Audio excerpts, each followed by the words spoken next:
আজকে আমরা এআইবিবি এর অপশনাল সাবজেক্ট সম্পর্কে ফিনান্সিয়াল ক্রাইম এন্ড কমপ্লেইন্স সম্পর্কে জানবো। আমরা যখন অ্যাপ্লিকেশন করি সবাই চিন্তা করতে থাকি কোনটা অপশনাল নিব। কয়েকটা অপশনাল সাবজেক্ট আছে। এখন চিন্তা করি কোন বিষয়ে আমরা সহজে পাস করতে পারবো, কোনটা সহজে আহ, করতে পারবো। এই সব বিষয়গুলো আমরা টেনশনে থাকি, কারণ একের অধিক অপশনাল তো তখন সিলেকশনে আমাদের অনেক সময় অনেক ভাবতে হয়। তাহলে আমি আজকে ফিনান্সিয়াল ক্রাইম এন্ড কমপ্লেইন্স একটা অপশনাল সাবজেক্ট সম্পর্কে আজকে বলবো। এই ফিনান্সিয়াল ক্রাইম এন্ড কমপ্লেইন্স সম্পর্কে আপনাদের, যেহেতু আপনারা ব্যাংকে চাকরি করেন, আপনাদের কম বেশি ধারণা থাকার কথা। আমি যতটুকু জানি ফিনান্সিয়াল ক্রাইম কমপ্লেইন্স সাবজেক্টটি খুব কম সংখ্যক পরীক্ষার্থী নিয়ে থাকে, কারণ এই সাবজেক্ট সম্পর্কে অনেকেই হয়তোবা পরিচিত কিন্তু ওইভাবে পরিচিত না। এখানে যে সাবজেক্টগুলো, যে মডিউলগুলো আছে অনেক সহজ। আপনারা যদি এই অপশনাল সাবজেক্ট রিস্ক হিসেবে নিয়ে থাকেন, অনেক সহজেই পাস করবেন। কারণ এখানে কোনো ম্যাথ থাকবে না, এখানে আপনি বোর্ড কোশ্চেন থাকবে এবং টিকাও থাকে। তাহলে আপনারা এই বিষয়ে সহজে, এই সাবজেক্টে সহজেই আপনারা পাস করে যেতে পারেন। আর ফিনান্সিয়াল ক্রাইম এন্ড কমপ্লেইন্স সম্পর্কে আমার চ্যানেলে আমি প্রত্যেকটা মডিউল সম্পর্কে আমি ডেসক্রিপটিভ বিষয়গুলো দিব, আপনারা এখান থেকে দেখে নিতে পারেন। তাহলে মডিউল এ তে আছে, আমি প্রত্যেকটা মডিউল সম্পর্কে ধারণা দিব আপনাদের। এখন কনসেপচুয়াল ইস্যুস এন্ড টার্মিনোলজি আছে প্রথমে মডিউল এ তে। ফিনান্সিয়াল ক্রাইম কি, আমরা সবাই জানি ফিনান্সিয়াল ক্রাইম কি। ব্যাংকিং এবং ফিনান্সিয়াল রিলেটেড যে অপরাধগুলো সংগঠিত হয়ে থাকে, যে অপরাধগুলো অর্গানাইজড, মানে এ গ্রুপ অফ পিপুলের মাধ্যমে হয়ে থাকে, একজন পার্সন থাকে না, একাধিক পার্সন, কয়েকটি গ্রুপের মাধ্যমে হয়ে থাকে, এটা এক ধরনের অর্গানাইজড ক্রাইম। এটা হলো ফিনান্সিয়াল ক্রাইম। তাহলে এখানে ফিনান্সিয়াল ক্রাইম কি আপনারা এতটুকু জানলেন। আমি আরো ডিটেইলস যখন বলবো তখন দেখে নিবেন। নেচার অফ ফিনান্সিয়াল ক্রাইম সম্পর্কে আপনাদের জানতে হবে। Key stakeholders of financial crime সম্পর্কে আপনারা জানবেন।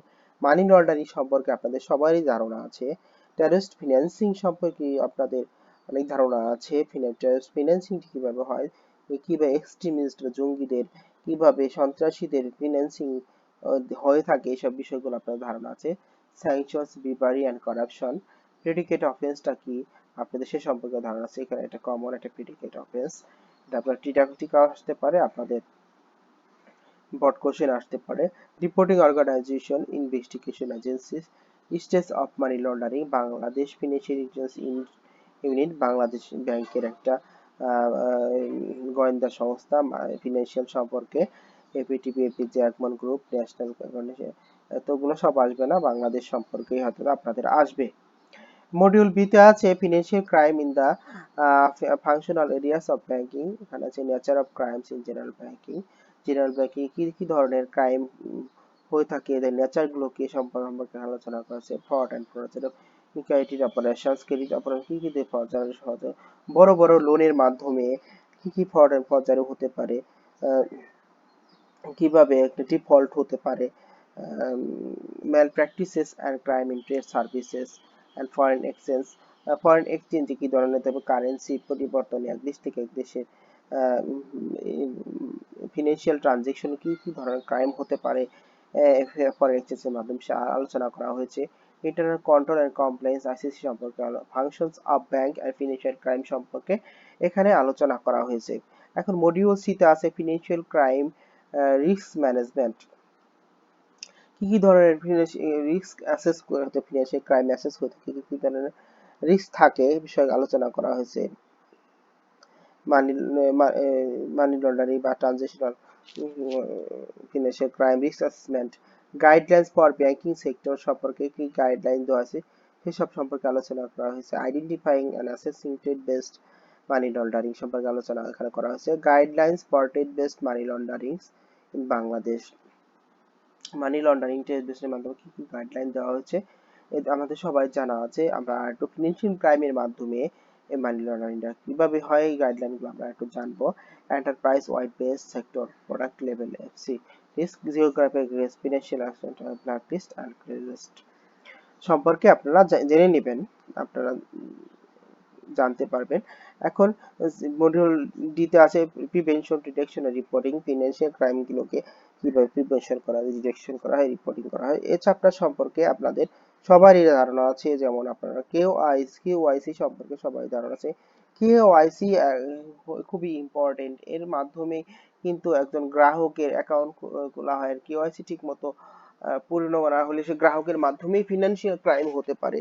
এসব সম্পর্কে আলোচনা করেছে। কাস্টমার রিস্ক অ্যাসেসমেন্ট করা হয়। কাস্টমার ডিউ ডিলিজেন্সটা কি সেটাও আপনারা অ্যাজ এ ব্যাংকার হিসেবে সবাই জানেন। এনহ্যান্স ডিউ ডিলিজেন্সটা কি সেটা আপনাদের জানা আছে। টিপি কি সে সম্পর্কে আপনাদের জানা আছে। ট্রানজেকশন প্রোফাইল, সিটিআর, এসটিআর সম্পর্কে আপনাদের ধারণা আছে। তাহলে আপনারা এসবের মাধ্যমে এসব যদি আমরা ঠিক মতো করি, তাহলে আমরা ফিনান্সিয়াল ক্রাইম সহজে আমরা প্রিভেনশন, ডিটেকশন এবং রিপোর্টিং করতে পারবো। তাহলে আমরা প্রিভেনশন মডিউল ডি সম্পর্কে মোটামুটি একটা ধারণা পেলাম। এখন মডিউল ইতে কি আছে আমরা সেটা দেখছি। তাহলে মডিউল ইতে আছে স্যাংশনস, ব্রেভারি অ্যান্ড অ্যান্টি কারাপশনস। তাহলে কি কি ধরনের স্যাংশন হয়ে থাকে, এটা এই মডিউলে বলা হয়েছে। ইউএন এর মানে ফিনান্সিয়াল ক্রাইম সম্পর্কে কি কি পলিসি স্যাংশনস দিয়েছে, এসব সম্পর্কে আলোচনা করতে। Bribery, corruption, anti corruption commission act 2004 সম্পর্কে এখানে আলোচনা করা হয়েছে। এই বিষয়টা সম্পর্কে আপনারা এখানে জানতে পারবেন। খুব সহজ বিষয়, একবার দুইবার পড়লেই আপনারা নিজেদের মতো করে তখন আপনারা ক্রিমিনোলজিস্ট হয়ে যাবেন, নিচে লিখতে পারবেন, ফিনান্সিয়াল ক্রাইম স্পেশালাইজড হয়ে যাবেন। মডিউল এতে আছে financial crime for the new economy. New ইকোনমিতে ফিনান্সিয়াল ক্রাইম মানে আধুনিক যুগের যে ব্যাংকিং, আধুনিক টেকনোলজির মাধ্যমে যে ফিনান্সিয়াল ক্রাইম গুলো হয়ে থাকে, যেমন মোবাইল ব্যাংকিং, ই ওয়ালেট, ডাচ বাংলা রকেট, নগদ পেমেন্ট উপায়, এসবের মাধ্যমে সহজে যেসব ক্রাইম গুলো হয়ে থাকে, সহজে মানি ট্রান্সফার হয়ে থাকে এক হাত থেকে আর হাতে, ইলিগেল ওয়েতে ফিনান্সিয়াল ট্রানজেকশন হয়ে থাকে, যেগুলো আমরা ব্যাংকার হিসেবে অনেক সময় ধরতে পারি না। এসব সম্পর্কে এখানে আলোচনা করা হয়েছে। FCC, risk associated new services technology, fintech products, FPS, মানে e wallet, mobile financial system, transactional platform, e commerce site, marketplace, e commerce, online transaction, e কমার্সের মাধ্যমে যে ফিনান্সিয়াল ক্রাইম, যেমন ডেবিট কার্ড, ক্রেডিট কার্ডের মাধ্যমে money যে transaction গুলো হয়ে থাকে, money laundering, the new payment system. Compliance module যদি কমপ্লেইন্স সম্পর্কে বলা হয়েছে। এখন concept of compliance and complex risk, identifying and managing complex risk, various sub risk, assessing international risk, governments, মানে এই ফাইন্যান্সিয়াল ক্রাইম সম্পর্কে যে আপনাদের কমপ্লেইন্স, যে rules and regulation and techniques অবলম্বন করে কিভাবে ফিনান্সিয়াল ক্রাইম কন্ট্রোল করা যায়, ম্যানেজ করা যায়, মিনিমাইজ করা যায়, সব সম্পর্কে এই মডিউলে বলা হয়েছে। Independence of compliance, function, role of compliance, senior management compliance. তাহলে এই সব সম্পর্কে প্রত্যেকটা মডিউল সম্পর্কে আপনারা মোটামুটি ধারণা পেলেন। এই ধারণা সম্পর্কে জানলে আপনারা ভালো লিখতে পারবেন। আর আমি প্রত্যেকটা মডিউল সম্পর্কে আমি ভিডিও দিব, আপনারা দেখে নেবেন। থ্যাংক ইউ আমার সাথে থাকার জন্য। আসসালামু আলাইকুম।